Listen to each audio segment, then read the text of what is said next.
So we will start with the 3 Omkars and a prayer.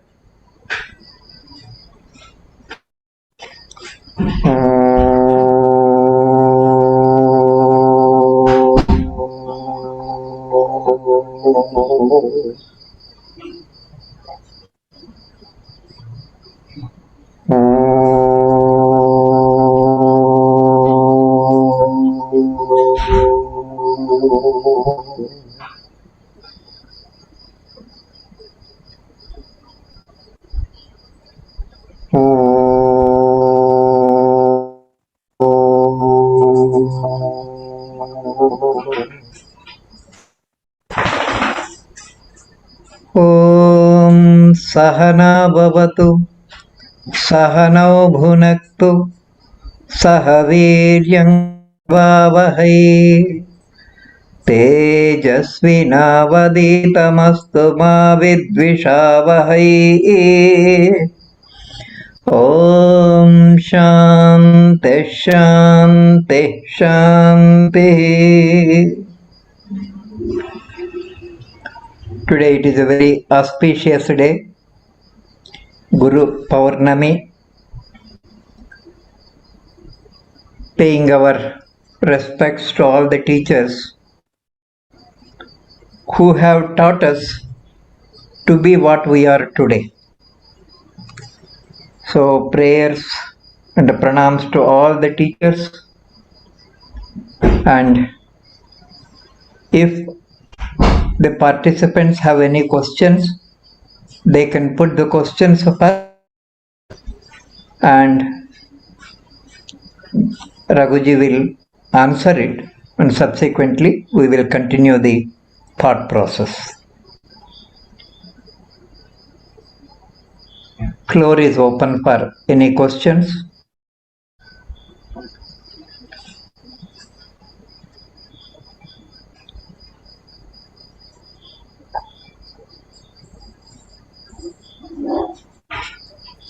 Rohini. Namaste, Rekhuji. Namaste. I'm Mithun. Happy Guru Purnima to you. Same to you. So, as I was thinking over the response and reactions, there's a definite role for emotions, which plays a definite role emotions plays when you respond and react. So how to control these emotions, basically? Once you control your emotions, the reactions which are supposed to happen, I thought it will convert it usually into response. So how to control the emotions? Thank you. Perhaps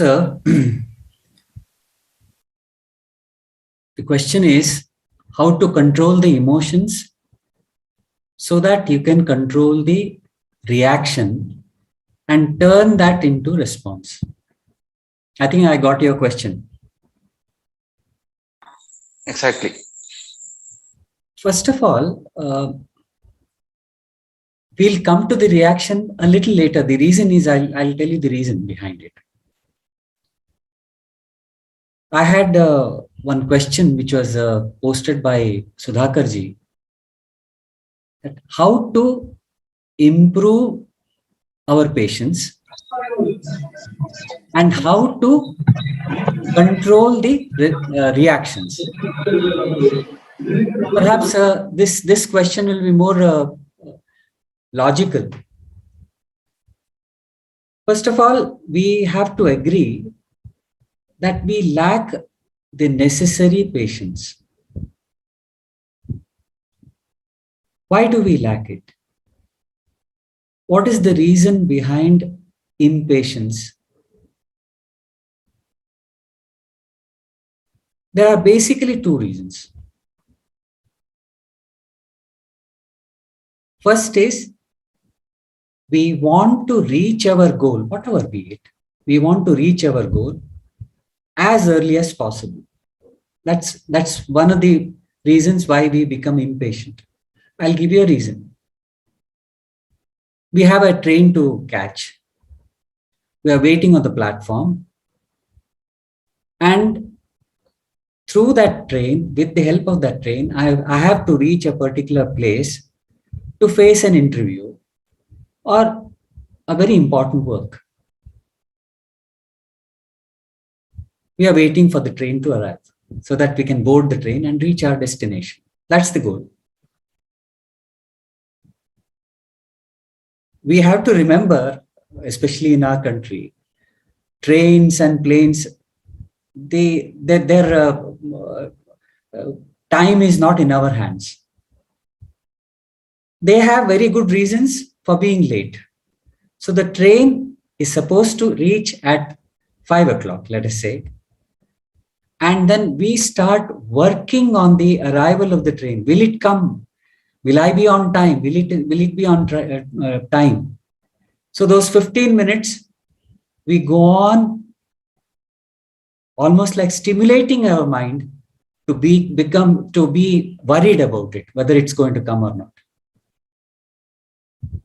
So we have literally wasted 15 minutes in worrying about the train. The train comes in time, then there's no problem. But suppose it doesn't. The worry is behind this. Suppose it doesn't. Then all my schedule will get upset. This is one. Second thing is, let us take the lady of a house. This is one of the reasons. That is, we have to reach a place and we are not able to reach it. Or we are worried about the. Then we become impatient to wait. Even while waiting for the train, we become impatient. These days, probably this will be more relevant, this example.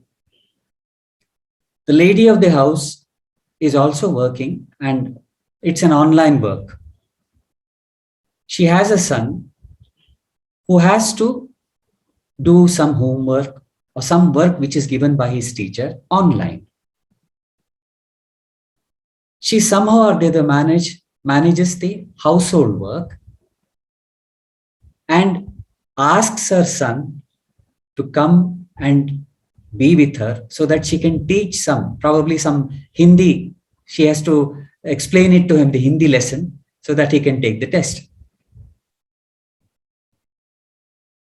But the son is in a mood of play because he doesn't have a schedule, mind you. His schedule is when the online classes start, that's where his study starts. But the lady wants him to learn the Hindi so that he can finish the work and probably take the test. He has a different schedule. The mother has a very important schedule which she has to meet. And what happens is, in the process, the lady, because he refuses to come, or even if he comes, he's running around. She has to control him and then make him sit. Poor lady, she has only this time at her disposal. The son, his world is different. You cannot expect him to understand the importance. Probably he's in 3rd class or 4th class, importance of studies. But mother is impatient and probably she scolds him. Now, that impatience is there. All this time, in fact, all these examples which we have taken for the impatience, they react in a particular way because they are concerned about the target. We have one very,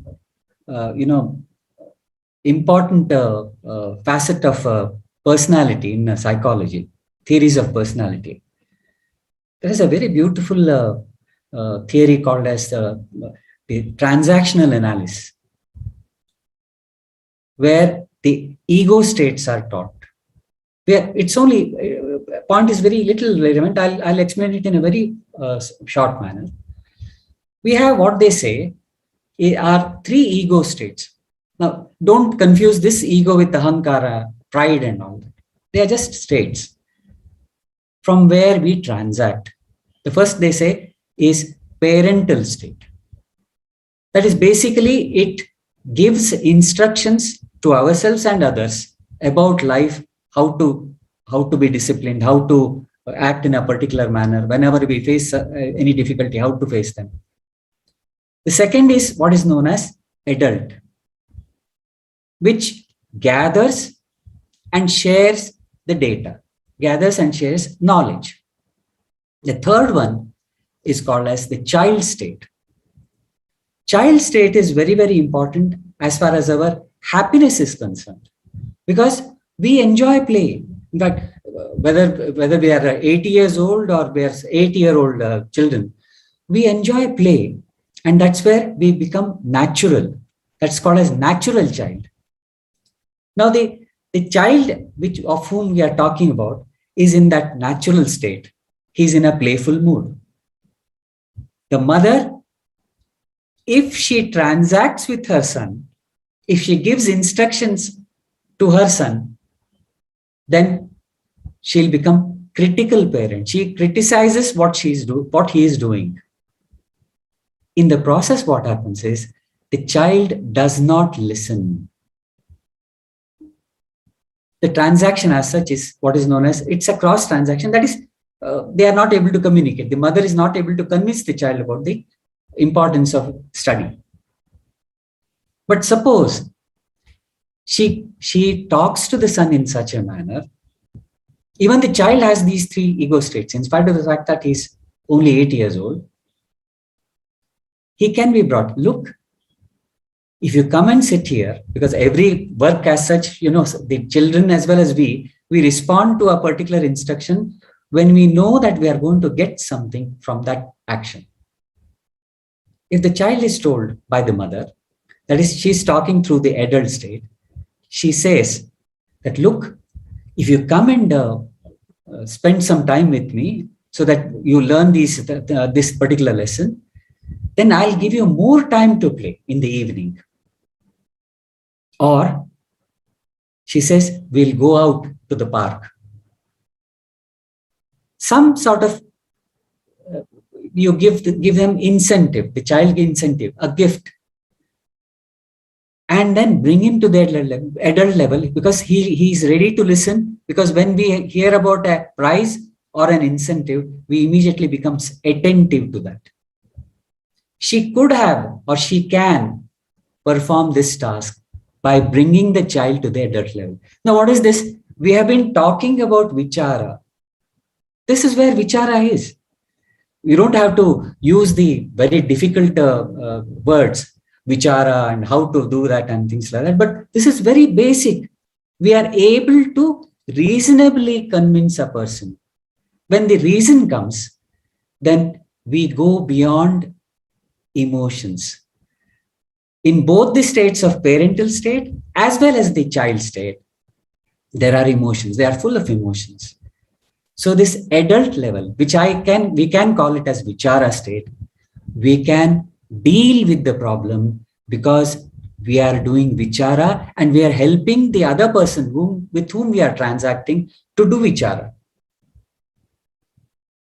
So emotions are there, and without emotions, I personally feel we'll become extremely dry. Response does not mean that we don't have emotions. We will not have emotions like irritation, annoyance, anger, and negative emotions. That is all right. But emotions we should have.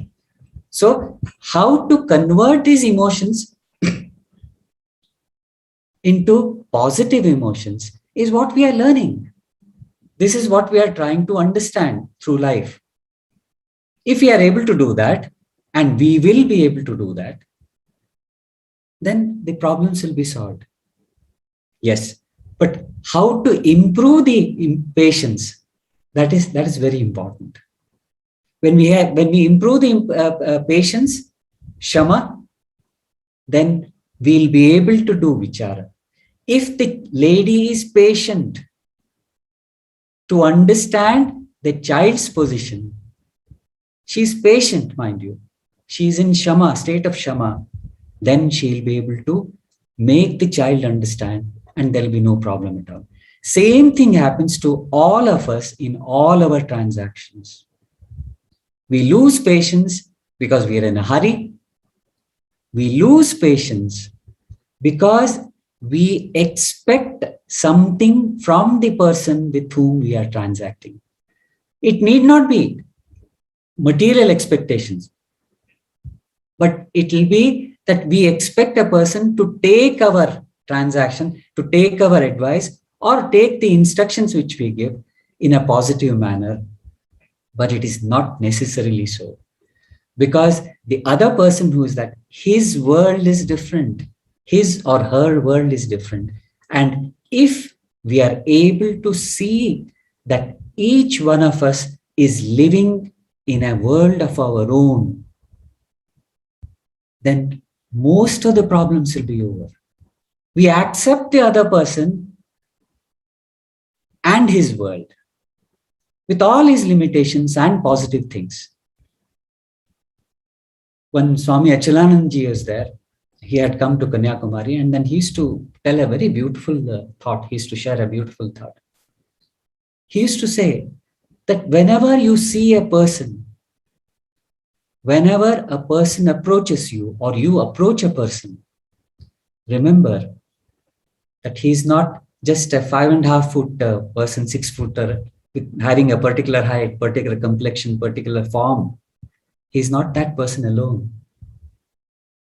He is having infinite dreams, infinite opinions, and infinite convictions. Infinite dreams, infinite opinions, and infinite convictions. When you see him like that, then invariably we become patient to observe him, to listen to him or her. Obviously, we are starting to improve our patience, our Shama. And when this happens, when we see this, again, this particular thought of a person having these three things and having his own world, what is that? It's basically vichara, a thought which will help us to improve our Shama, and the patience will in turn help us to improve our vichara. And when this happens, then you don't have to bother much about your reactions or responses. Invariably, you will respond. Even if you react certain times, because certain times you have to react, then you will understand, you'll be able to, it's a little later on when we pass through these stages, we'll be able to see that unless and until we react to a particular situation, we'll be in trouble. Sri Ramakrishna used to tell a very beautiful story about that. Most of you would have heard that story about a sadhu, about a child who used to play tenterhooks. He used to make he was a very mischievous child, and he used to always become angry and violent and things like that. So he would play pranks with people and get into trouble. But suddenly one day he felt that there is some problem with my behavior. And simultaneously at that time, it is said that a sadhu came there. It was actually, I'm sorry, it's not a person, it was a snake which used to bite people. It was a cobra. When people advised him not to go there, the sadhu, that there is a very dangerous snake there, cobra, which bites people. He said, it doesn't matter, I'll go there. I have to pass through that way, I have to go that way. And according to the habit of that snake, the moment it came to know that somebody is passing through near its bill, it came out with all anger. And the sadhu just looked at it, and its anger became calm. And he told that you don't have to unnecessarily harm people. You have the capacity to harm. You don't have to use that capacity all the time and become violent. I'll give you one small mantra, you chant it, and it'll be all right. He gave that mantra, and he went off. The street urchins came to know that this snake is not coming, in spite of the fact they are going nearer it. So they were little wonderstruck. Something has happened. Probably the sadhu has done something to it. They went very near to it and they saw its tail coming out. So one of the children, who was very bold, he dragged that snake outside and he started beating it to the rock. And then all the children laughed happily, and this child left it like that, and they thought that the snake has died. In the evening, late in the evening, when it recovered, it crawled into its anthill, and it continued. It is said it used to come only outside, out of the anthill when it was dark. It'll eat some fallen leaves or fallen fruits and then go back. He had become so non-violent. The sadhu returned, and the people said that it has died. Sadhu asked her, does it give any problem, the snake? They said, no, it has died. Sadhu said that it's not possible. So it went near the will, and he had given a particular name and he called it. It came out. It was its guru had come. It came out. He says, what is the state you are in now? It said, then you had told me not to become violent. The guru said, I had asked you not to become violent, but I had not asked you to stop hissing. So that hissing can be our reaction, but in that hiss, there is no violence. So don't think that every reaction is bad. Reaction with emotions is bad. Response invariably doesn't have any emotions behind it, but there is an understanding. And at the same time, that understanding has love for the person with whom you're responding, you're talking. These two things, if you remember, that Shama and Vichara are connected. And when these become slowly and gradually stronger and stronger, then you will respond instead of react. And even when you react, it will be something like a response only. Because the reaction is not to harm that person, but only to tell him, only to teach him something or lift him up.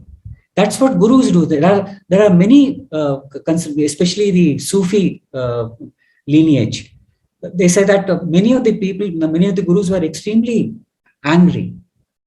They used to show anger, but that anger had compassion in it. There was no passion, but there was compassion in that anger.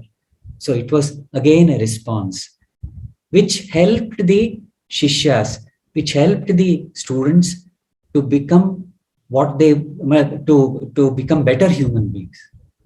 I hope I have, to a very great extent, have clarified this doubt.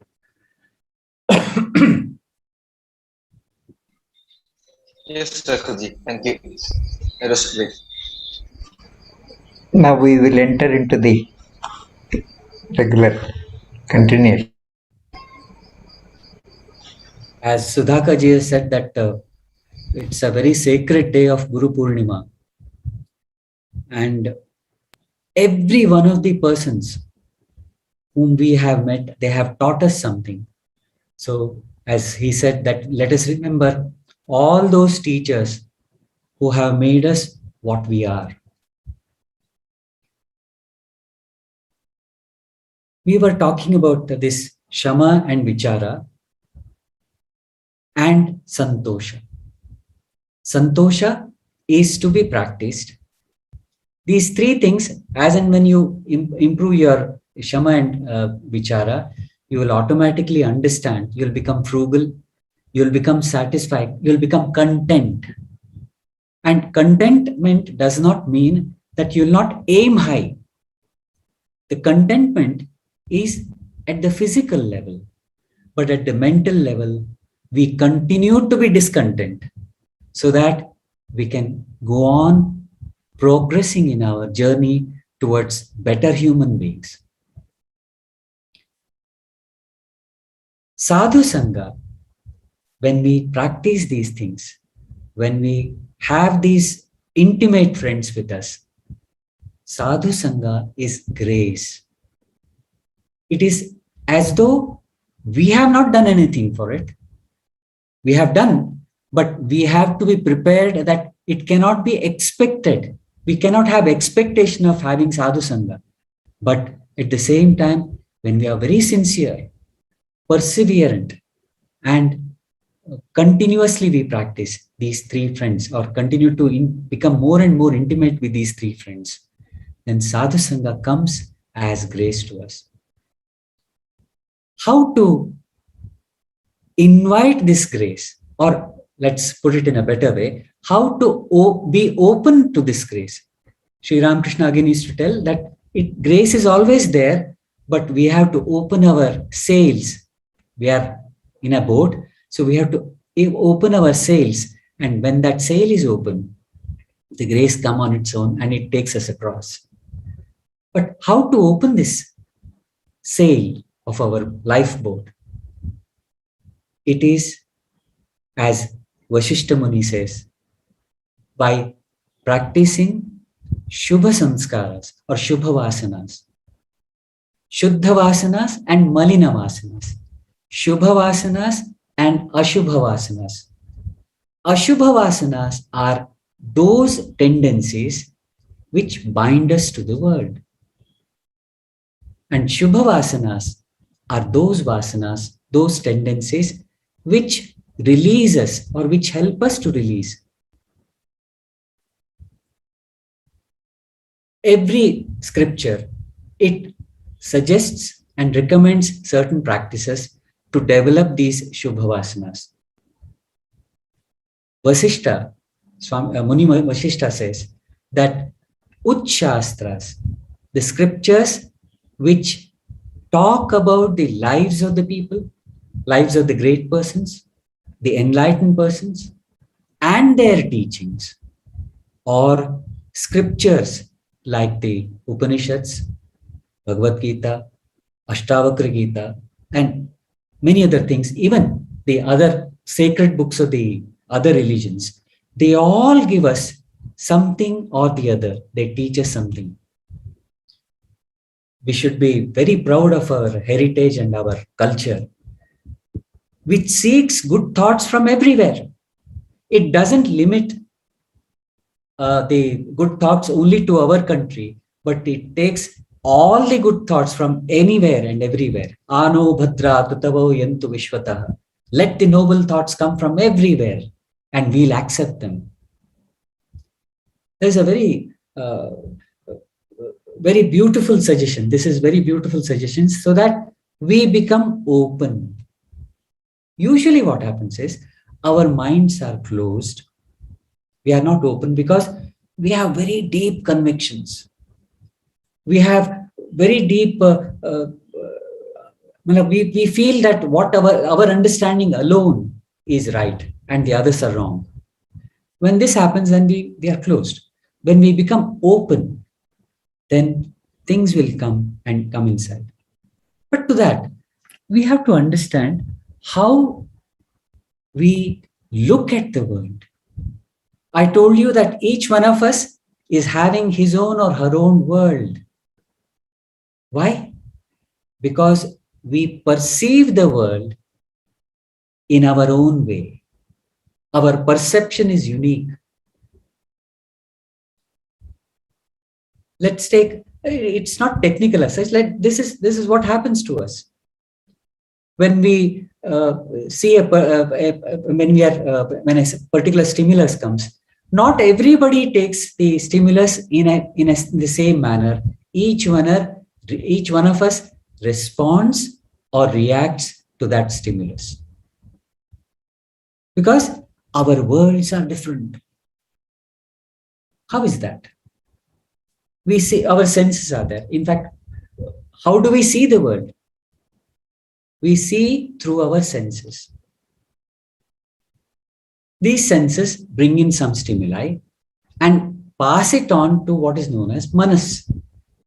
Manas is a faculty of the mind. It's not different from mind. It's not a compartment. It's not an airtight compartment or a different instrument as such. It is only a function of the mind which gathers the stimuli of the senses.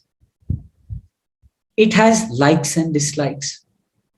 And based on these likes and dislikes, it rejects certain stimuli and accepts certain stimuli, which it feels that it is important, and passes it on to buddhi. Buddhi has its own problem. Buddhi has its convictions, its obsessions.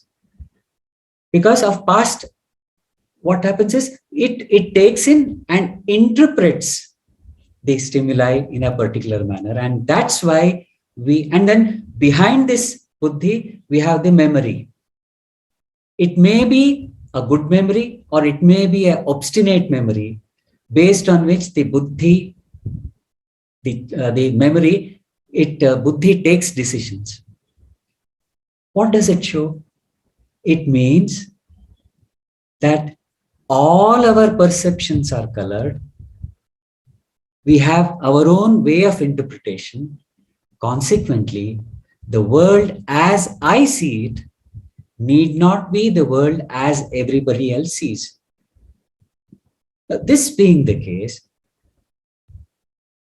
we start asking why there is so much of multiplicity. The multiplicity is there because each one of us is different. Each one of us interprets the world in a unique way. How do we get over this problem? This is a very, very obstinate problem because our interpretations are always unique. And unfortunately, we feel that our perception, our interpretations are alone right. And there is again clash. And there is the doors are closed, the mind is closed. How to keep it open?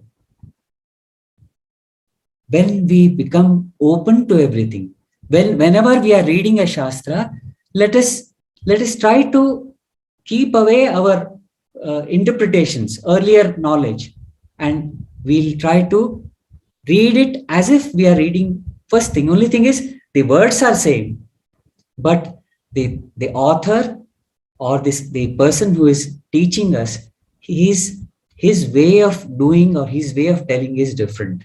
And let us be open to it. When we become open, that means our sail is cast and we'll become open to the grace as such. Many a time or most of the time, we find that grace is always there, but we are unable to see it. For instance, you go these days, this COVID vaccine program is going on. And this is a monsoon season, especially in Kerala, and it's really there is downpour because this happens to be the month of Ashada, so there has to be downpour, and the people are there who are going to the hospital. There is a heavy rush, and there is no rain. Unusually, on that particular day, there is no rain. We just take that thing for granted. We are waiting for let's go back to that example. We are waiting for that train.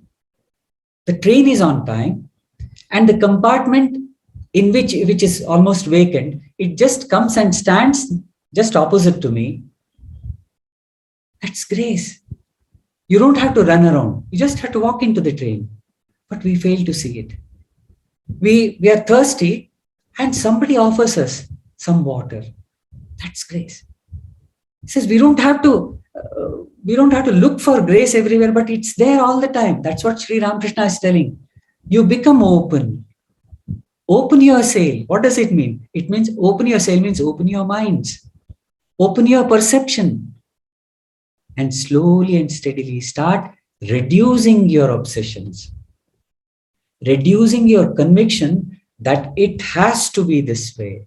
Unless and until it is this way, then you will not be able to see, you'll not be satisfied, you become impatient. And consequently, because of impatience, you react. There are what are known as A-type personalities who insist that everything should be perfect. Fine. And these people are invariably, these are the people who achieve in life. They hit their targets. They, whatever they think, they are able to achieve. But many a time it so happens that this type A personality, because he or she is a very good planner and very good executor also. He or she manages to take the team along with her or him to achieve the goal. But sometimes it so happens they are unable to achieve the goal. Why does it happen? Or when we fail to achieve the goal, there is irritation, there is anger, there is reactions, negative reactions. Why do these things come? Because during the planning, always we have to always keep aside certain amount of luck thing, or the things which are not in our own hands. Certain things are in our hands, we can control them, and certain things are there which are beyond our control. For instance, the parent, he wants his child to get 99%. And the child maybe works very, very hard and he gets 90%. And 99% he doesn't get. The person, the parent who is an A-type personality is upset because the child has not got the goal which the parent has fixed. So, but the result is not in the hands of the child as such, because the result which is there, it has so many other factors beyond our control. Sri Aurobindo gives a very beautiful thought. He says only 50% of the effort which is to be put by the sadhaka, the seeker, is in his hands. And 50% is, he calls it as grace. Grace dawns on him. His language is very beautiful. Grace dawns on him who does 100% effort of his 50% which is available to him. So he accepts, Sri Aurobindo accepts that only half of it is in our hands and half of it is in the grace. And how to invite grace or how to attract grace, it is by being open. And when this happens, Sadhu Sangha comes to us from everywhere. You would have heard the story of Duryodhana and Yudhishthira. Yudhishthira did not find anybody who is bad, and Duryodhana did not find anybody who is good. Why?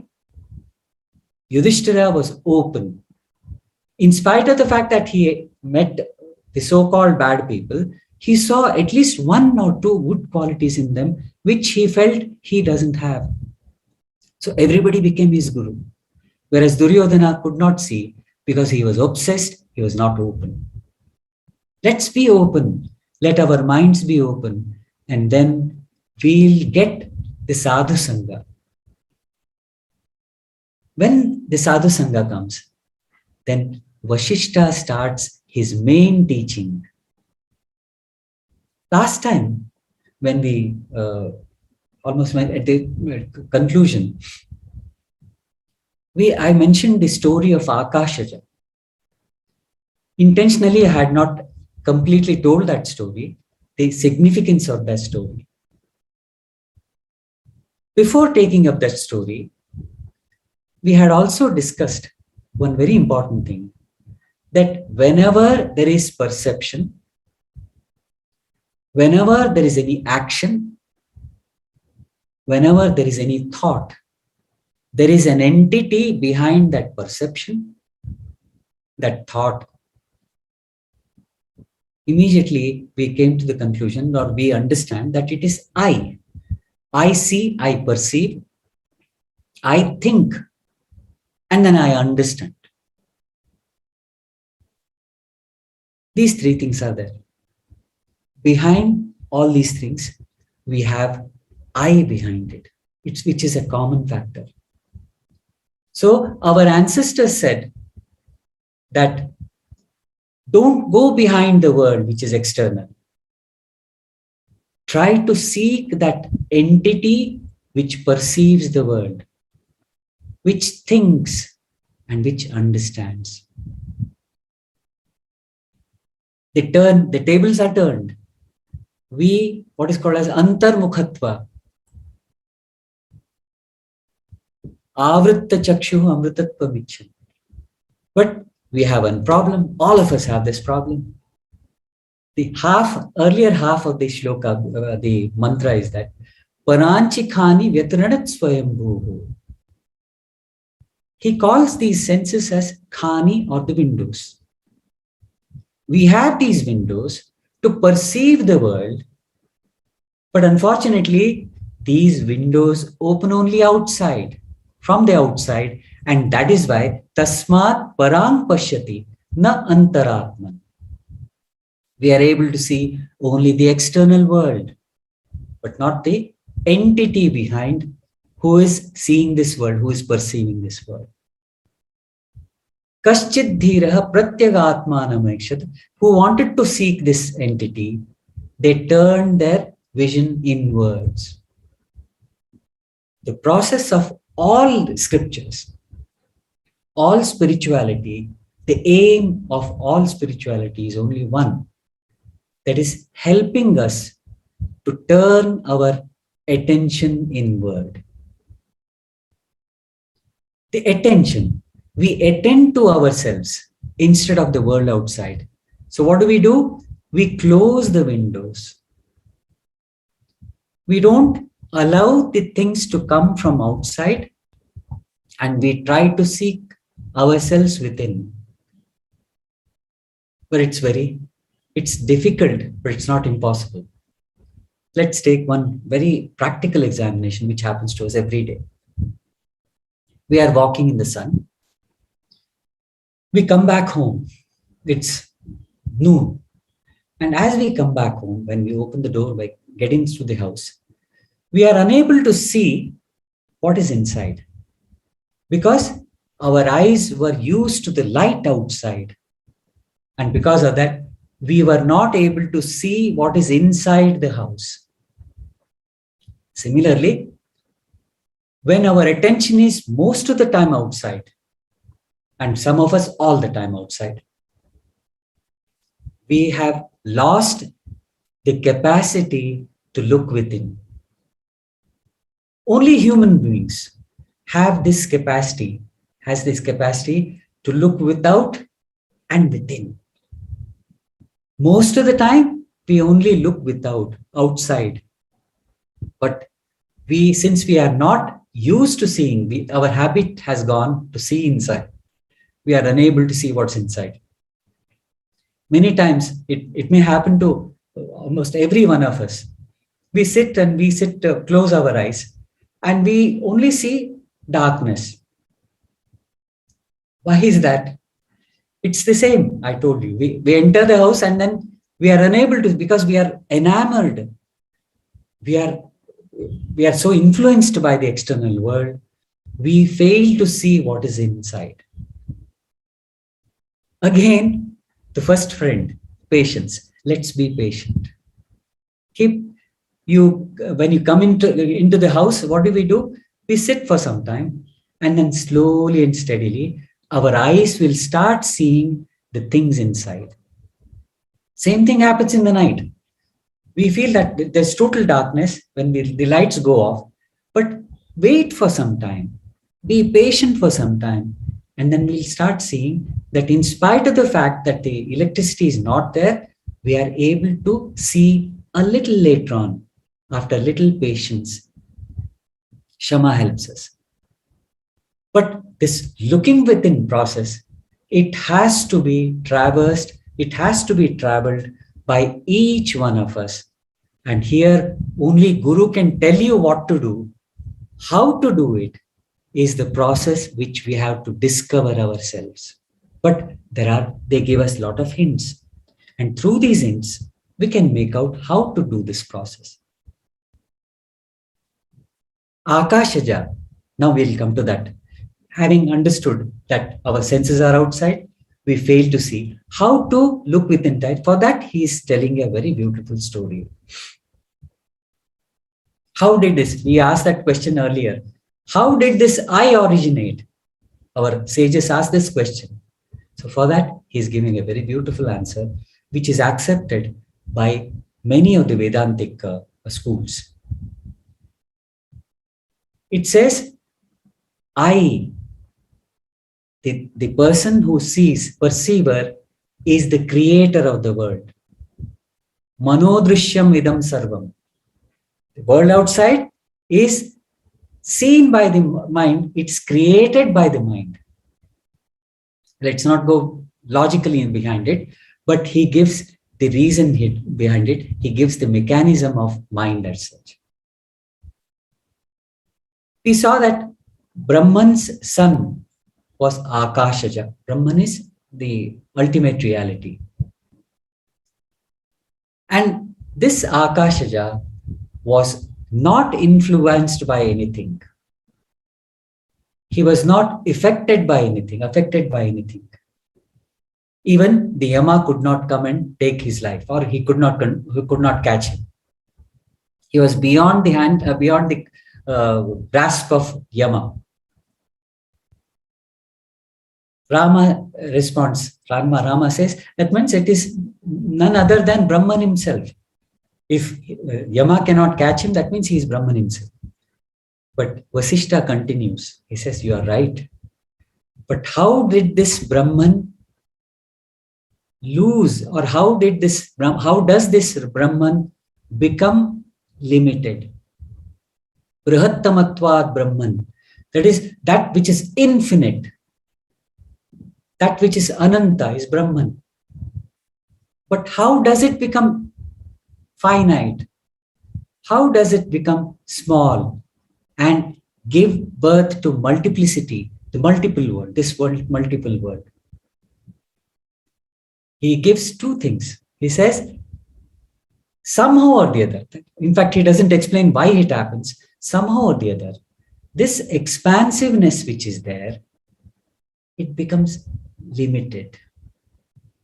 And that's where we become aware of asmita. In Yoga Shastra, it says asmita. Some avidya is there. That is, I am, the feeling of I am. And this feeling of I am, if it continues, it gives birth to multiplicity. You would have felt that this is little technical. Let's come back. Let me assure you, all these explanations are felt and experienced by each one of us every day. I'll explain now. We go to a new place. Most of us have this experience. We go to a very new place. We spend the night there. We sleep. We go to sleep. In the morning, when we are about to get up, we wake up. We are in the process of waking up. We are not aware of anything else other than the feeling of I. Nothing else is there. And suddenly, there are no thoughts. You do not know where you are. You do not know the place you are in, the time you are in. And it happens only probably for a few seconds. Then suddenly, the mind and your memory comes, instead of Chalakudi, I am in Palakkad or somewhere else. The thoughts keep coming, and then the whole world becomes, yes. Now you feel that you are normal, that you have remembered everything and you have not forgotten anything. But actually, this is the process which goes on even at the highest level. Avidya, why did that I was there, only I was there and nothing else. And before that, even you were in a very, very blissful sleep.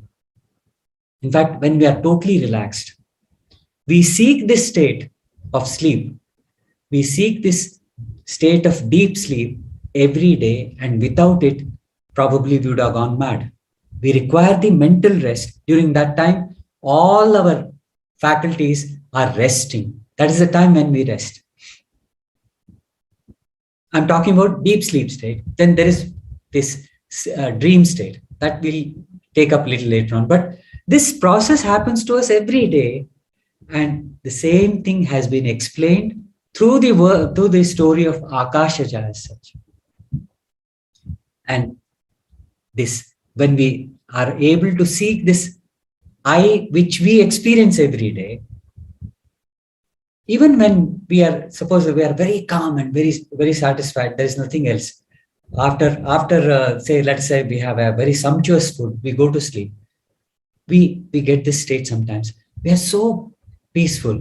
And even when we wake up from that deep sleep state, we don't remember anything and we are in a state of happiness. And that is why, since we experience this happiness, we seek this state every day. This process was explained through the story of Akashaja. No doubt, this requires a lot of effort. Why? Because we have to get rid of our convictions. We have to get rid of our solid opinion about this world. We feel that this world is everything. And it not only controls us, this world controls us. Not only that we are under its control, but also actually we are under the control of our senses and mind and intellect. And unfortunately, they have ceased to be our instruments, our faculties, which are there, but they have become our masters and we have become their servants. Spirituality says, let's become the masters. Let us learn how to control these, or instead of using that word control, let us learn how to utilize these faculties so that we grow in the process.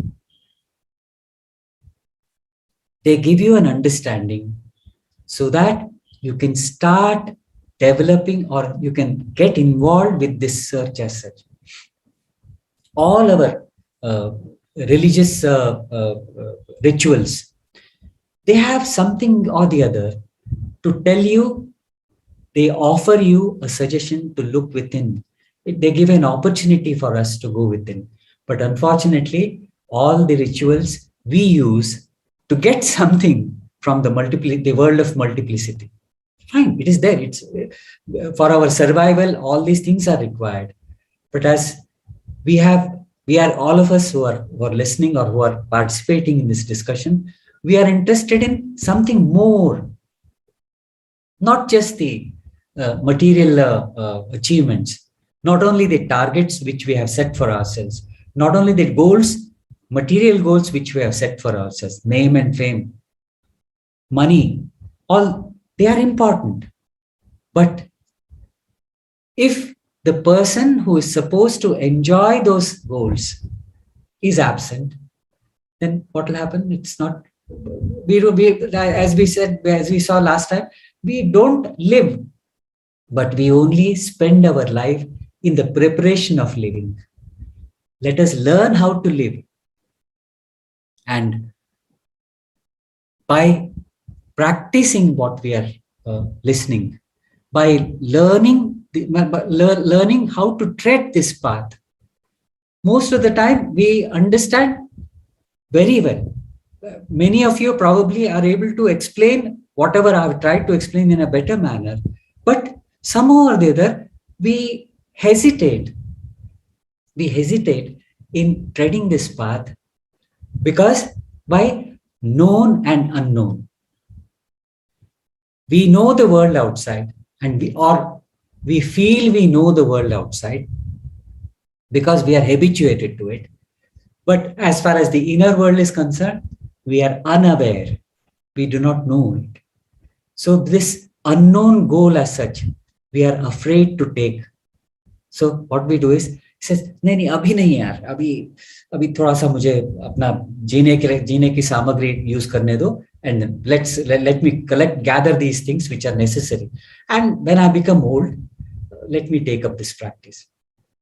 But remember, the old age, it comes, we do not know how it comes, but it comes in a jiffy. No, like I say, as if you snap the fingers and an old age is there. And when that comes, then probably our system is so used, so obsessed, and it fails to understand, it fails to tread this path. So it's always better to start along with the study of the Shastras.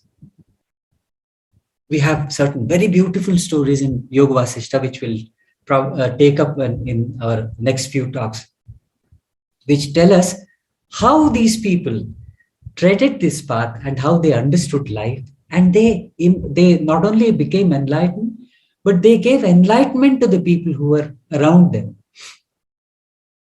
And some of them, you'll be very happy to know that some of them are enlightened ladies who teach their husbands to become, who take their husbands towards enlightenment. Treading this path is very, very important. But unfortunately, we postpone it. There is a very beautiful poem by Rabindranath Tagore. It's a very small poem. In search of God, I wandered everywhere. In search of God, I wandered everywhere. I roamed everywhere. And finally, I came to the town where he lived. After searching again, I came to know the street where his mansion was there. I entered the mansion.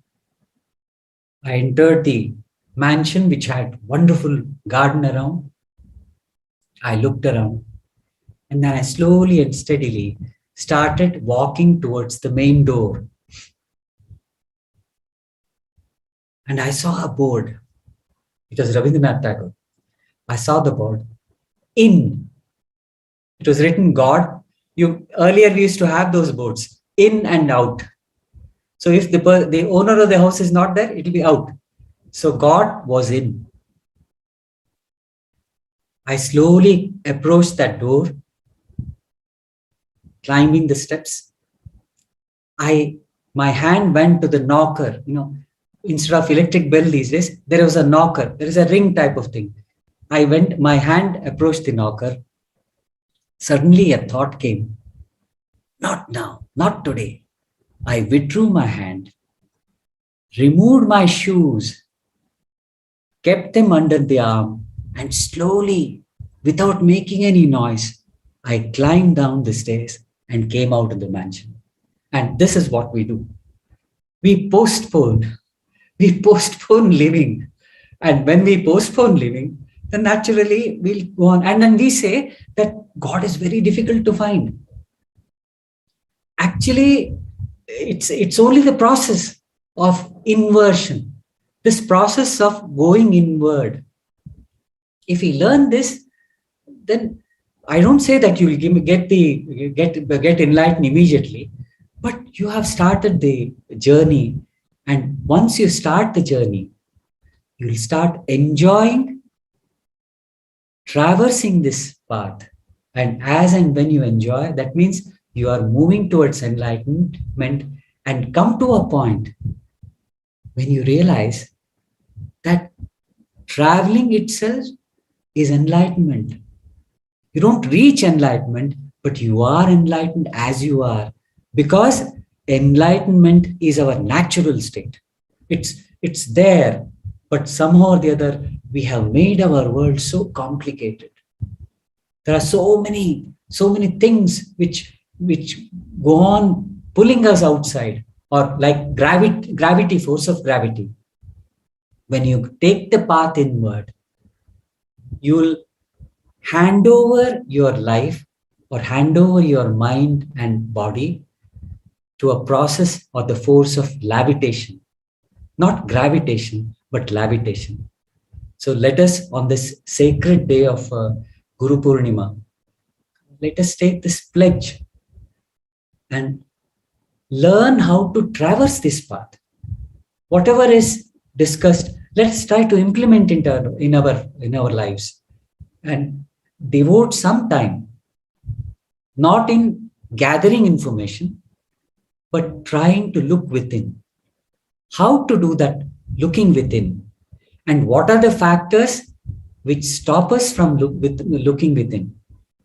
There are one or two very important factors.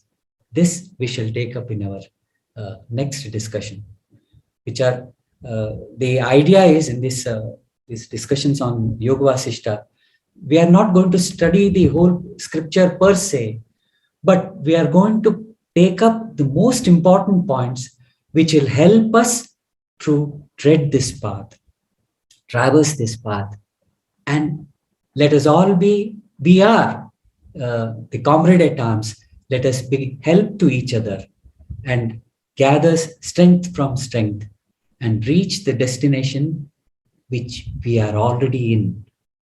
Let us discover that we are already enlightened. Everyone, whether it was Buddha, all enlightened people said, I didn't know that I was already enlightened. But I had to go through that process. And because of that, enlightenment was not discovered by me. I was already enlightened, but I had not discovered it. So let us discover ourselves. And once we discover ourselves, we'll understand the world.